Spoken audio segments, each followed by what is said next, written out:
అదేంటి జేఎం రవి గారు మన శివకార్తికేయన్ గారిని చంపాలనుకుంటున్నారా? దేనికి? ఎందుకోసం?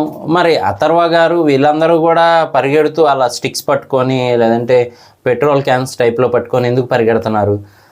మరి ఒక్క చిటికతోనే స్టూడెంట్స్ అందరినీ ఎందుకు పోగేస్తున్నారు మన శివకార్తికేయన్ గారు? అసలు ఏం జరిగింది, దేని గురించి అనేది కాన్సెప్ట్గా అయితే టీజర్ రివీల్ చేశారనమాట.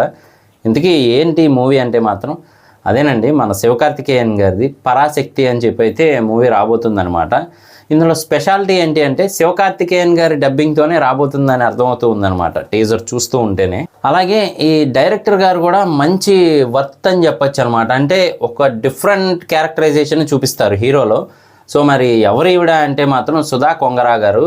అదేనండి, ఇంతకుముందు మనకి ఆకాశమే నీ హద్దురా అనే టైప్లో తీశారు కదా మూవీని. సో ఆవిడనమాట సూర్య గారితో ఒక డిఫరెంట్ టైప్ మూవీ తీశారు కదా ఆవిడ. తమిళ్లో కూడా ఇంకా వేరే మూవీస్ తీశారనుకోండి.